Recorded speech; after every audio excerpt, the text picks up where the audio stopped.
ఎమ్మిగనూరు నియోజకవర్గ ప్రజలందరికీ నమస్కారం. ఇక్కడే చదివాం, ఇక్కడే స్వాగతం సుస్వాగతం. ఎమ్మెల్యేలు ఆశీర్వదించడానికి స్వాగతం సుస్వాగతం.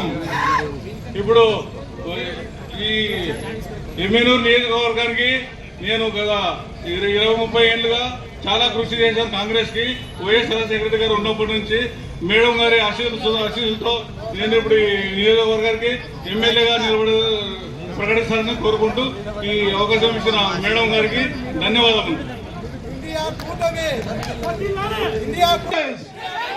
జై కాంగ్రెస్, షర్మిలమ్మ నాయకత్వం, షర్మిలమ్మ నాయకత్వం. ఎమ్మిగనూరు నియోజకవర్గ ప్రజలందరికీ నమస్కారం. ఇక్కడే చదివాం, ఇక్కడే పెరిగాం. ఎమ్మిగనూరు నియోజకవర్గ సమస్యలన్నీ కూడా తెలుసు. ఇక్కడ ఎమ్మిగనూరు నియోజకవర్గానికి ఏదైనా పార్టీ న్యాయం చేసిందంటే అది కేవలం కాంగ్రెస్ పార్టీ మాత్రమే. ఆ రోజు దివంగత నేత వైఎస్ఆర్ గారు ఈ రోజు ఇక్కడ ఉన్నటువంటి రైతులందరూ కూడా ఆ రోజు ఆ మహానేత ఇక్కడ ఆర్టీఎస్ రైట్ ఛానల్ కావచ్చు, లేకపోతే ఇక్కడ ఇటున్నటువంటి ఎల్ఎల్సి దాని మీద పోరాటాలు కావచ్చు. ఇక్కడ నీళ్లు వచ్చినాయంటే ఈ రోజు మన రైతులు ఈ రోజు వలసలు ఆగడానికి ఏదైనా ప్రయత్నం చేసిన ఏకైక నాయకుడు ఎవరంటే దివంగత నేత వైఎస్ఆర్ రాజశేఖర రెడ్డి గారు. ఈ రోజు ఇక్కడ ఈ యొక్క స్థానికంగా డ్రైనేజ్ సమస్యలు ఉన్నాయని మేము ఆ రోజు విద్యార్థి దశ నుండి పోరాటం కూడా 2009లో ఆ రోజు దివంగత నేత శాంక్షన్ చేసినటువంటి 44 కోట్లతో శాంక్షన్ చేసినటువంటి డ్రైనేజ్ పనులను ఇంతవరకే కూడా 15 ఏళ్లు వేరే ప్రభుత్వాలు వచ్చిపోయినా కూడా ఇంతవరకే కూడా ఎవరూ చేయని దుస్థితిలో ఈ రోజు ఈ నియోజకవర్గం ఉంది. ఈ నియోజకవర్గానికి ఏదైనా న్యాయం జరగాలంటే తిరిగి మళ్ళీ కాంగ్రెస్ పార్టీనే గెలిపించుకోవాలనే ఉద్దేశంతో ఈ రోజు యువకులైనటువంటి మాకు, మా అమ్మ మాకు ఈ రోజు అవకాశం ఇచ్చినటువంటి షర్మిలమ్మకు ఈ రోజు మేము ధన్యవాదాలు తెలియజేసుకుంటున్నాం. తప్పకుండా ఇక్కడ కాంగ్రెస్ పార్టీని గెలిపిస్తాం. రానున్న రోజుల్లో తప్పకుండా ఈ నియోజకవర్గాన్ని డెవలప్ చేసి ఈ రోజు అభివృద్ధి అంటే ఏదో ఈ యొక్క పశ్చిమ ప్రాంతం కర్నూలు జిల్లాకు తీసుకొని వస్తాం. ఇక్కడ చేనేత కార్మికులు కావచ్చు, బీసీలు కావచ్చు, ప్రతి ఒక్కరిని కూడా కలుపుకొని చేనేత కార్మికులు ఒక ఐటీ టెక్స్టైల్ పార్క్ అయిన విషయం ఏంటంటే శాంక్షన్ అయినటువంటి ల్యాండ్స్ కావచ్చు, లేకపోతే మిగతా సమస్యలు కావచ్చు, వీటన్నిటి పరిష్కారంకై మా దగ్గర ఒక క్లియర్ ప్లాన్ ఉంది. తప్పకుండా ఇక్కడ ఐటీ టెక్స్టైల్ పార్క్ వచ్చేంత వరకు కూడా మేము ప్రాణం పోయేంత వరకైనా కానీ, ప్రాణ త్యాగానికి సిద్ధమైనా కానీ ఇక్కడ పార్క్ వచ్చేంత వరకు చేస్తామని, ఇక్కడ విద్యా ఉపాధి పరిశ్రమలు ఆరోగ్యం నీరు విషయమై ఇప్పటికి కూడా ఇక్కడ 100 బెడ్ల ఆసుపత్రి కూడా లేక ఈ రోజు మనం అందరం కూడా కర్నూలుకి వెళ్లే పరిస్థితి. ఇక్కడనే ప్రతి ఒక్క ఆరోగ్య వసతి కూడా జరిగే విధంగా మేము పోరాడతామని నాకు అవకాశం ఇచ్చినటువంటి ఏపీసీసీ కమిటీ కావచ్చు, అమ్మ కావచ్చు, ప్రతి ఒక్కరికి కూడా ధన్యవాదాలు తెలియజేసుకుంటూ సెలవు తీసుకుంటా ఉన్నా. జై కాంగ్రెస్. అలాగే అవతల ఉన్న తెలుగుదేశం పార్టీ మోహన్ రెడ్డి గారు వాళ్ళ అబ్బాయి, ఆయన కూడా ఈ స్థానికంగా ఉండకుండా హైదరాబాద్ లో సంసారం పెట్టుకొని 2 నెలలకు 3 నెలలకు ఒకసారి వచ్చి ఏదో చుట్టము చూపుగా ఏదో పిక్నిక్ గా వచ్చినట్లు ఎమ్మెల్యేకు వచ్చిపోతున్నారు. కాబట్టి ఇక్కడ లోకల్ అభ్యర్థిని మీరు కాంగ్రెస్ అభ్యర్థిని ఎమ్మెల్యే అభ్యర్థికి సపోర్ట్ చేసి అష్టమూర్తికి ఓటు వేసి, అలాగే పార్లమెంట్ అభ్యర్థి అయిన నేను లక్కిటి రాంపుల యాదవ్ గారు నన్ను కూడా మీరు ఆస్వాదించి నాకు కూడా అష్టమూర్తిగా ఓటేసి మమ్మల్ని ఆస్వాదిస్తారని చెప్పేసి కోరుకుంటూ ఈ అవకాశం ఇచ్చిన అందరికీ రాష్ట్రంలో ఉన్నటువంటి జగన్మోహన్ రెడ్డి గారి ప్రభుత్వాన్ని సాగనంపడానికి ఆ వైపులో మనం చైతన్యం కావాల్సిన అవసరం ఉంది. మరి ముఖ్యంగా ఇవాళ మధ్యాంధ్రప్రదేశ్ తయారు చేశాడు. ఎన్నికల ముందు చెప్పాడు, మా ప్రభుత్వం వస్తే మద్యపానం నిషేధిస్తాను, నన్ను నమ్మండి, నా అక్క చెల్లెలందరం కూడా ఆ వైపున నేను కాపాడుతున్నటువంటి జగన్మోహన్ రెడ్డి గారు ఇవాళ ఆంధ్రప్రదేశ్ లో మద్యం ఏరువై పారుతుంది. ప్రత్యేకంగా నీ బ్యాండ్లతో ఇవాళ మొత్తం కూడా ఆంధ్రప్రదేశ్ లో 5 ఏళ్ల కాలంలో 1,23,300 కోట్ల రూపాయలు ఇవాళ ఎటు మద్యం నుంచి నీ ప్రభుత్వానికి వచ్చింది నిజమైన సందర్భంగా తెలియజేస్తున్నాం. మరి ముఖ్యంగా చెత్త పైన పన్నేసినటువంటి ముఖ్యమంత్రి చరిత్రలో ఎవరైనా ఉన్నారా అంటే ఈ యొక్క జగన్మోహన్ రెడ్డి గారు మాత్రమే అని చెప్పి ఈ సందర్భంగా తెలియజేస్తున్నాం. కాబట్టి మిత్రులు ఆలోచించాలి. ఇప్పటికే 11 లక్షల కోట్ల రూపాయలు అప్పులు చేశాడు. మరొకసారి అధికారంలోకి వస్తే ఈ అప్పులు తీసుకెళ్లి 30 లక్షల కోట్లు అవుతుందో 20 లక్షల కోట్లు అవుతుందో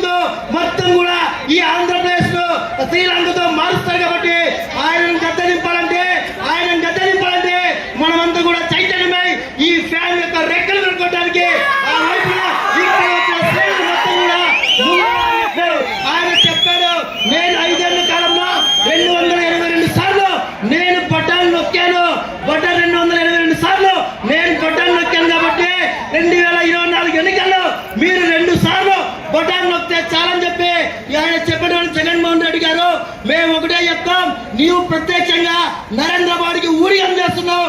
నరేంద్ర మోడీకి ఊడిగం చేస్తున్నటువంటి వ్యక్తి మేము గెలిస్తే ప్రత్యేక హోదాను తీసుకొస్తాను, మెడలు వంచుతాను, 25 మంది ఎంపీలు నాకు అందించాలని అని చెప్పిన జగన్మోహన్ రెడ్డి గారు మీకు అందించాం.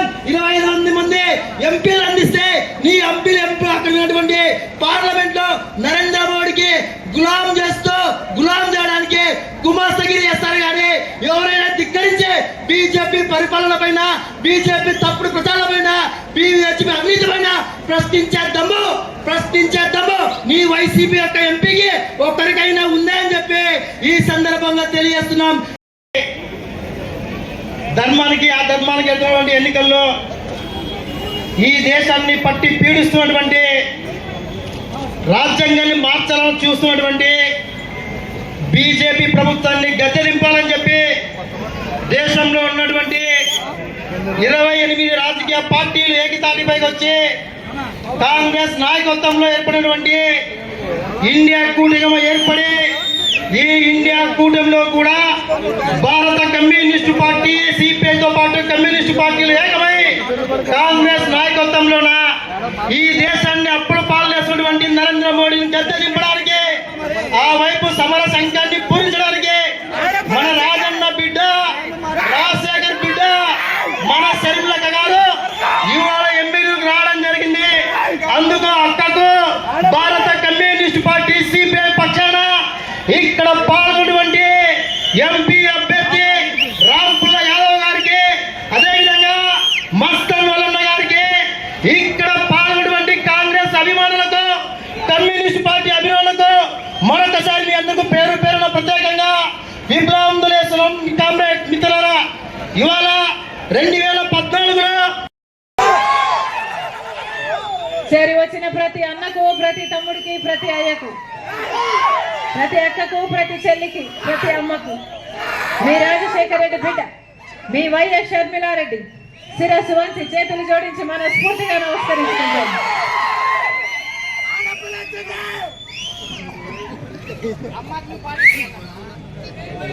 ఎన్నికలు వచ్చేసాయన్నా, 5 సంవత్సరాలు అయింది మీరు ఓట్లేశారు. మళ్ళీ 5 సంవత్సరాలు గడిచిపోయాక ఇప్పుడు మళ్ళీ ఎన్నికలు వచ్చాయి.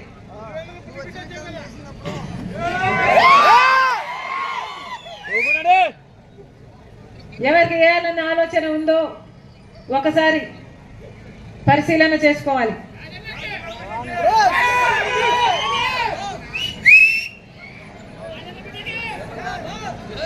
ఒకవైపు తెలుగుదేశం ఉంది, ఇంకోవైపు వైసీపీ ఉంది, ఇంకోవైపు కాంగ్రెస్ ఉంది. జగన్మోహన్ రెడ్డి గారు మొన్న బుట్ట రేణుకమ్మను పక్కన పెట్టుకొని నా చెల్లెలు అని చెప్పి చాలా పేదరాలు అని చెప్పాడట కదా, నిజమేనా? పాపం ఏమీ లేదట కదా. చెవులో పూలు కాదు క్యాబేజీలు పెడుతున్నారన్న, అర్థమవుతుందా? ఏమి డబ్బులు లేకపోతే సిద్ధం పెద్ద పెద్ద సినిమా షూటింగ్ లాగా సభలలో చేస్తున్నారన్న. ఎంతట ఓటుకి ఎంత? ఎంతట? 3000, 5000 అన్నా. ఎవరు డబ్బులు ఇచ్చినా తీసుకోండి, కానీ ఓటు ఎవరికి వేస్తున్నామని ఒక్కసారి ఆలోచన చేయండి. ఎందుకంటే ఓటు అనేది మీ భవిష్యత్తునే కాదు, మీ బిడ్డల భవిష్యత్తును కూడా నిర్ణయిస్తుంది. ఓటు అనేది మీ చేతుల్లో ఉన్న ఆయుధం. 5 సంవత్సరాలకు ఒక్కసారి మాత్రమే వచ్చే ఆయుధం. తప్పుడోళ్ళకేస్తే చరిత్ర క్షమించదు. ఒక్కసారి ఆలోచన చేసి, మీ మనస్సాక్షిని అడిగి, మీ ఆలోచన చేసి మంచి వాళ్ళకు ఓట్లేయండి. రాజశేఖర రెడ్డి గారి సంక్షేమ పాలన మళ్ళీ రావాలి అంటే మంచి వాళ్ళు అధికారంలో ఉంటేనే అది సాధ్యం. జగన్మోహన్ రెడ్డి గారు రాజశేఖర రెడ్డి గారి ఆశయాలను నిలబెడతారు అనుకున్నాం. రాజశేఖర రెడ్డి గారి సంక్షేమ పాలన మళ్ళీ వస్తుంది అనుకున్నాం. వచ్చిందా అన్నా? 5 సంవత్సరాలైంది. పెద్ద పెద్ద కోటలు కట్టుకున్నారు, కోటలలోనే బతికారు. 5 సంవత్సరాలు ప్రజల దగ్గరికి ఎప్పుడూ రాలేదు. రాజశేఖర రెడ్డి గారి సంక్షేమ పాలనలో ప్రజా దర్బారు ఉండేది, గుర్తుందా? ప్రజలు ఎవరైనా సరే వేల మంది రోజుకి కలిసేవారు రాజశేఖర రెడ్డి గారు. జగన్మోహన్ రెడ్డి గారి పాలనలో అయితే కనీసం మంత్రులకు ఎమ్మెల్యేలకు కూడా అపాయింట్మెంట్ లేదట. ఇదే రాజశేఖర రెడ్డి గారి ఆశయాలు నిలబెట్టడం అంటే. రాజశేఖర రెడ్డి గారి ఆశయాలు రైతులు రాజులయ్యారు. రాజశేఖర రెడ్డి గారి సంక్షేమ పాలన రైతుల్ని ఇక్కడ పెట్టుకున్నాడన్నా, నెత్తులు పెట్టుకోలేదా రాజశేఖర రెడ్డి గారు? రుణమాఫీ చేశాడు, ఏది అడుగుతే అది చేశాడు రాజశేఖర రెడ్డి గారు. మరి జగన్మోహన్ రెడ్డి గారి పాలనలో కనీసం రైతులకి డ్రిప్ వేసుకోవడానికి సబ్సిడీ ఉందా? పంట నష్టపోతే పంట నష్టపరిహారం ఉందా? పంట పండిస్తే మద్దతు ధర ఉందా? మరి ఏం చేసినట్టు? ఏం చెప్పాడు జగన్మోహన్ రెడ్డి గారు? 3,000 కోట్లతో ఒక సంవత్సరానికి ధర స్థిరీకరణ నిధి ఏర్పాటు చేస్తాను ప్రతి సంవత్సరం అన్నా. అంటే రైతన్న వాడు నష్టానికి అమ్ముకునే అవసరమే లేదు అన్నాడు. మరి ఏమైంది? ఇప్పుడు అప్పు లేని రైతు ఉన్నాడా? అప్పు లేని రైతు ఎవరైనా ఉన్నాడా అన్న? రైతులు ఆత్మహత్యలు చేసుకుంటున్నా ఎవరు పట్టించుకోవడం లేదు. ఏం చెప్పాడు జగన్మోహన్ రెడ్డి గారు? ఇలే 5 సంవత్సరాల క్రితం ఇలాగే మైకు పట్టుకొని 4,000 కోట్లతో పంట నష్టపరిహారానికి ఒక నిధి ఏర్పాటు చేస్తాను ప్రతి సంవత్సరము అన్నాడు. ఒక్క సంవత్సరమైనా పంట నష్టపోతే నష్టపరిహారం ఇచ్చాడా? ఇక్కడ చేనేతలు ఎక్కువ. ఏం చెప్పాడు జగన్మోహన్ రెడ్డి గారు? టెక్స్టైల్ పార్కు పెడతానన్నారు, పెట్టారా? చేనేతలకు రుణమాఫీ చేస్తానన్నాడు, చేశాడా? చేయలేదు. చేనేతలకు ఇల్లులు కట్టిస్తానన్నాడు, కట్టించాడా? చేయలేదు. పెద్ద పెద్ద షెడ్లు కట్టిస్తుంది ప్రభుత్వమే అన్నాడు, మరి ఎందుకు కట్టలేదన్నా? రాజశేఖర రెడ్డి గారి ఆశయాలు నిలబెట్టే వాళ్ళు వీళ్ళు ఆలోచన చేయండి. రాజశేఖర రెడ్డి గారి సంక్షేమ పాలనలో జలయజ్ఞం రాజశేఖర రెడ్డి గారు పెద్దపీట వేసి ఎన్ని ప్రాజెక్టులు పూర్తి చేశారు రాజశేఖర రెడ్డి గారు. మరి జగన్మోహన్ రెడ్డి గారు ఏమన్నారు? నేను అధికారం లేకొచ్చిన 6 నెలల్లోనే మొత్తం రాజశేఖర రెడ్డి గారు వదులు వెళ్లిపోయిన అన్ని ప్రాజెక్టులను పూర్తి చేస్తానన్నారు జగన్మోహన్ రెడ్డి గారు. ఇప్పటికి 5 సంవత్సరాలైంది. రాజశేఖర రెడ్డి గారు 90% పనులు పూర్తి చేసిన ప్రాజెక్టులను కూడా జగన్మోహన్ రెడ్డి గారు ముట్టనన్నా లేదంటే ఇక రాజశేఖర రెడ్డి గారి వారసులు వీళ్ళు ఎలా అవుతారు? రాజశేఖర రెడ్డి గారి ఆశయాలను నిలబెట్టిన వాళ్ళు వీళ్ళు ఎలా అవుతారు? రాజశేఖర రెడ్డి గారి సంక్షేమ పాలనలో రాజశేఖర రెడ్డి గారు ఏదైనా మాటిస్తే ఆ మాట కోసం ప్రాణమైనా ఇచ్చేవాడు రాజశేఖర రెడ్డి గారు. మరి జగన్మోహన్ రెడ్డి గారు ఏం చేస్తున్నారు? జగన్మోహన్ రెడ్డి గారి పాలనలో పూర్తి మద్యపాన నిషేధం చేస్తాను అని ఇలాగే 5 సంవత్సరాల క్రితం మైకు పట్టుకొని చెప్పాడు జగన్మోహన్ రెడ్డి గారు. పూర్తి మద్యపాన నిషేధం చేస్తాను, పూర్తి మద్యపాన నిషేధం చేయకపోతే నేను వచ్చి మళ్ళీ ఎన్నికలకు ఓట్లే అడగను అన్నాడు కదా జగన్మోహన్ రెడ్డి గారు. పూర్తి మద్యపాన నిషేధం మేనిఫెస్టోలో పెడుతున్నాను. నా మేనిఫెస్టో అంటే బైబిల్ తో సమానము, ఖురాన్ తో సమానము, భగవద్గీతతో సమానం అని చెప్పాడు ఏ జగన్మోహన్ రెడ్డి గారు. అయితే అన్న పూర్తి మద్యపాన నిషేధం, పూర్తి మద్యపాన నిషేధం కాలేదు కదా. ఇప్పుడు స్వయంగా జగన్మోహన్ రెడ్డి గారి సర్కారే మద్యం అమ్ముతుంది. వాళ్ళు ఏది అమ్ముతే అదే కొనాలట, వాళ్ళకి ఎంత అమ్ముతే అంతకే కొనాలట. పాపం ఎంతమంది నాతో క్వార్టర్ బాటిల్ అమ్మా బయట రాష్ట్రాలలో 60 రూపాయలు అయితే మన దగ్గర 250 రూపాయలు కొనాలని చెప్తున్నారు. ఎవరినో ధరించినట్టు భూమట, స్పెషల్ స్టేటస్ అట, క్యాపిటల్ అట, డిఎస్టీ అట. అసలు జగన్మోహన్ రెడ్డి గారు వాగ్దానాలన్నీ ఎక్కడ నిలబెట్టుకున్నారయ్యా అంటే అన్ని మద్యం షాప్ లో నిలబెట్టుకున్నాడు. అదిగో స్పెషల్ స్టేటస్ అక్కడే ఉంది, అదిగో క్యాపిటల్ సిటీ అక్కడే ఉంది, అదిగో డిఎస్సి అక్కడే ఉంది అన్నట్టుగా తయారైంది. వీళ్ళ రాజశేఖర రెడ్డి గారి ఆశయాలను నిలబెట్టేది. ఎక్కడ చూసినా లిక్కర్ మాఫియా యథేచ్ఛగా ఏరులై మారుతుంది. మద్యం, డ్రగ్స్ కంటైనర్లలో వేల ఇంకా 25,000 కేజీలట అంత కంటైనర్లు డ్రగ్స్ వస్తున్నాయి. ఎంత ధీమాగా తెచ్చుకుంటున్నారు. 5 సంవత్సరాల క్రితం మైకు పట్టుకొని చెప్పాడు జగన్మోహన్ రెడ్డి గారు. పూర్తి మద్యపాన నిషేధం చేస్తాను, పూర్తి మద్యపాన నిషేధం చేయకపోతే నేను వచ్చి మళ్ళీ ఎన్నికలకు ఓట్లే అడగను అన్నాడు కదా జగన్మోహన్ రెడ్డి గారు. పూర్తి మద్యపాన నిషేధం మేనిఫెస్టోలో పెడుతున్నాను. నా మేనిఫెస్టో అంటే బైబిల్ తో సమానము, ఖురాన్ తో సమానము, భగవద్గీతతో సమానం అని చెప్పాడు ఏ జగన్మోహన్ రెడ్డి గారు. అయితే అన్నా పూర్తి మద్యపాన నిషేధం, పూర్తి మద్యపాన నిషేధం కాలేదు కదా. ఇప్పుడు స్వయంగా జగన్మోహన్ రెడ్డి గారి సర్కారే మద్యం అమ్ముతుంది. వాళ్ళు ఏది అమ్ముతే అదే కొనాలట, వాళ్ళకి ఎంత అమ్ముతే అంతకే కొనాలట. పాపం ఎంతమంది నాతో క్వార్టర్ బాటిల్ అమ్మా బయట రాష్ట్రాలలో 60 రూపాయలు అయితే మన దగ్గర 250 రూపాయలు ఉందమ్మా అని చెప్తున్నారు. ఎవరినో ధరించినట్టు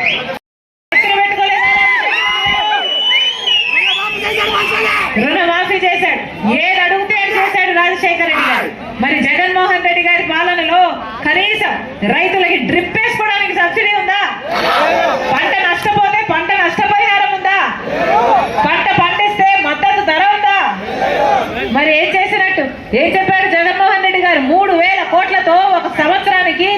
ధర స్థిరీకరణ నిధి ఏర్పాటు చేస్తాను ప్రతి సంవత్సరం అన్నాడు. అంటే రైతన్న వాడు నష్టానికి అమ్ముకునే అవసరమే లేదు అన్నాడు. మరి ఏమైంది? ఇప్పుడు అప్పు లేని రైతు ఉన్నాడా? అప్పు లేని రైతు ఎవరైనా ఉన్నాడన్నా? రైతులు ఆత్మహత్యలు చేసుకుంటున్నా ఎవరు పట్టించుకోవడం లేదు. ఏం చెప్పాడు జగన్మోహన్ రెడ్డి గారు? ఇలే 5 సంవత్సరాల క్రితం ఇలాగే మైకు పట్టుకొని 4,000 కోట్లతో పంట నష్టపరిహారానికి ఒక నిధి ఏర్పాటు చేస్తాను ప్రతి సంవత్సరము అన్నాడు. ఒక్క సంవత్సరమైనా పంట నష్టపోతే నష్టపరిహారం ఇచ్చాడా? ఇక్కడ చేనేతలు ఎక్కువ. ఏం చెప్పాడు జగన్మోహన్ రెడ్డి గారు? టెక్స్టైల్ పార్క్ పెడతానన్నాడు. పెట్టారా? చేనేతలకు రుణమాఫీ చేస్తానన్నాడు. చేశాడా? చేయలేదు. చేనేతలకు ఇల్లులు కట్టిస్తానన్నాడు. కట్టించాడా? చేయలేదు. పెద్ద పెద్ద షెడ్లు కట్టిస్తుంది ప్రభుత్వమే అన్నాడు. మరి ఎందుకు కట్టలేదన్నా? రాజశేఖర రెడ్డి గారి ఆశయాలను నిలబెట్టే వాళ్ళు వీళ్ళు ఆలోచన చేయండి. రాజశేఖర రెడ్డి గారి సంక్షేమ పాలనలో జలయజ్ఞం, రాజశేఖర రెడ్డి గారు పెద్దపీట వేసి ఎన్ని ప్రాజెక్టులు పూర్తి చేశారు రాజశేఖర రెడ్డి గారు. మరి జగన్మోహన్ రెడ్డి గారు ఏమన్నారు? నేను అధికారంలోకి వచ్చిన 6 నెలల్లోనే మొత్తం రాజశేఖర రెడ్డి గారు వదిలి వెళ్లిపోయిన అన్ని ప్రాజెక్టులను పూర్తి చేస్తానన్నారు జగన్మోహన్ రెడ్డి గారు. ఇప్పటికి 5 సంవత్సరాలైంది. రాజశేఖర రెడ్డి గారు 90% పనులు పూర్తి చేసిన ప్రాజెక్టులను కూడా జగన్మోహన్ రెడ్డి గారు ముట్టనన్నా లేదంటే ఇక రాజశేఖర రెడ్డి గారి వారసులు వీళ్ళు ఎలా అవుతారు? రాజశేఖర రెడ్డి గారి ఆశయాలను నిలబెట్టిన వాళ్ళు వీళ్ళు ఎలా అవుతారు?